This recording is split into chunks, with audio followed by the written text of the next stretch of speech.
Raised in the quiet village of Nkporo, deep in Abia State, Nigeria, lived a girl named Adaeze. To the villagers, she was just another orphan girl, raised by Mama Neka and Papa Ejike, two aging farmers who barely scraped a living from their yam and cassava fields. But Adaeze was different. She had the kind of eyes that saw through people, the kind of memory that remembered every market price and every insult. Rumors followed her like a shadow. Some called her cursed, others whispered she was the child of a spirit, born during the night storm that took out half the village roofs. But Adaeze paid them no mind. She spent her days helping Papa Ejike at the farm, running errands, and at night, she'd sneak into the back of the old jeweler's shed where Papa Ejike once worked. The old man, Onions, taught her everything about gemstones, wire bending, and intricate bead designs. No one knew, not even Mama Neka, that the simple village girl could recreate royal chokers and bracelets just from glancing at them once. She was a master of her mind and her hands, but she never bragged. She would sell simple anklets at the village market, using the coins to buy salt, kerosene, and the occasional stick of sugarcane. Beneath her quiet demeanor lay a girl made of steel and secrets. What Adaeze didn't know, however, was that her entire life had been a lie. On her 18th birthday, just after morning mass, a convoy of shiny black jeeps rolled into Nkporo. The villagers gathered in confusion as the cars stopped in front of Papa Ejike's compound. From them emerged a tall man in a gold kaftan and dark shades. Chief Ikena MBA, one of the wealthiest men in all of eastern Nigeria. He walked straight to Adaeze, looked her in the eye, and whispered, "We found you."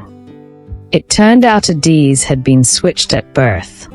Chief Ikena and his wife had been told their daughter died in the hospital, but she was alive and mistakenly given to a farmer couple.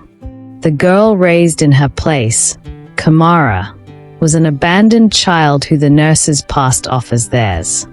And now, they wanted to reclaim Adaeze. Mama Neka collapsed. Papa Ejike demanded to see proof. A DNA test was presented, photos of baby Adaeze in a hospital file. It was undeniable. With confusion and fear in her heart, Adaeze was taken from the dusty roads of Nkporo into the polished marble mansions of Enugu. But her welcome was cold. The staff whispered, her supposed sister Kamara treated her like an intruder, and her own birth mother barely made eye contact. The media nicknamed her the evil sister, and within days, Adaeze went from unknown villager to public scandal. She fought to prove herself. Enrolled into a posh college, she went from bottom to top of the class in weeks. She used her photographic memory and innate brilliance to outshine even the most entitled rich kids. She dazzled professors, solved equations in her head, memoized entire textbooks. Still, it wasn't enough.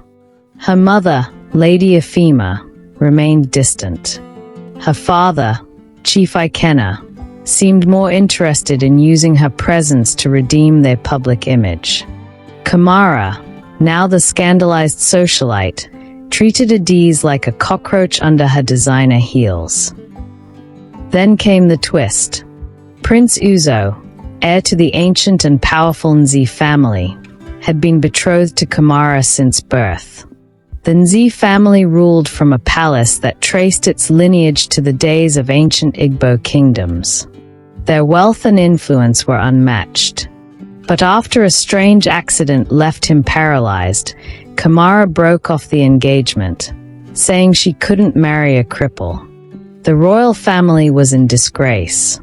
Chief Ikena, eager to salvage his reputation and secure ties with royalty, proposed a shocking solution.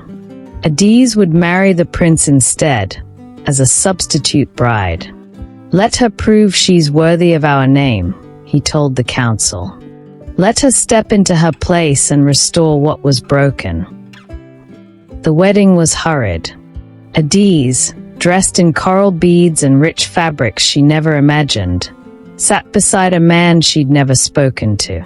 Prince Uzo was cold, distant, slouched in his wheelchair, clearly disgusted by the arrangement. He barely looked at her. But that night, as they entered their chambers, everything changed. Adaeze walked in, poured herself palm wine, and glanced at him. I know your legs are just fine, she said casually. He froze. If you want to keep that a secret, she continued with a smirk, keep me happy. That night, for the first time in months, Prince Uzo laughed. In the weeks that followed, the prince found himself watching her. She was unlike anyone he'd ever met. She corrected his royal advisors. She snuck out at night and returned with secret sketches of rare stones. She outwitted the guards in chess and even beat the palace accountant in a game of memory. She was no ordinary girl. She cooked her own food, preferred rainwater baths, and told stories to the palace maids. She laughed with guards and scolded ministers. And one night, he followed her. To his shock, he discovered Adaeze was the masked leader of an underground street racing crew. She raced for freedom, for adrenaline, and sometimes just to feel alive. She was not just a jewel designer or a forgotten princess. She was fire. And slowly, Uzo found himself melting. He started confiding in her, about his accident, his doubts, the palace pressures. And Adaeze listened, not as a subject, but as an equal. But secrets don't stay buried. Kamara, furious at her fall from grace, began plotting. She teamed up with Chief Ikena's political enemies and framed Adaeze for jewel theft. On the night of the palace masquerade, Kamara planned to expose her. But Adaeze had plans of her own. She revealed, in front of nobles and royals, a handcrafted royal necklace embedded with hidden security footage, from the night Uzo's brakes were tempered with. The real Sabito? Kamara's father, who feared Uzo's growing affection for Kamara might turn into real power. She turned to Uzo and whispered, ready to walk. And to the shock of all, he stood, walked, spoke. I've played weak for too long, he declared. But this woman, this jewel, has given me back my fire. The people cheered. Kamara was taken away.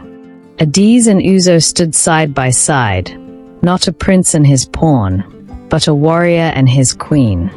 They rode through the crowd, not hiding, but claiming their throne. Together, they brought change to the kingdom. Adaeze started a school for gifted village girls, trained jewelers, and funded races. Uzo reformed the council, challenged corruption, and walked openly with pride. And as they stood on the palace balcony one Harmattan morning, watching the sun rise over Nkporo, Adaeze whispered, I was never the evil sister. I was just waiting for the right time to shine. And shine she did, the jewel of Nkporo. The girl forgotten by fate, now remembered by all. Thank you for watching. Please kindly subscribe to the channel, turn on the bell icon for notifications of new stories, like and share to family and friends, and lastly drop your thoughts in the comments. I'll be replying every comment. See you in my next video.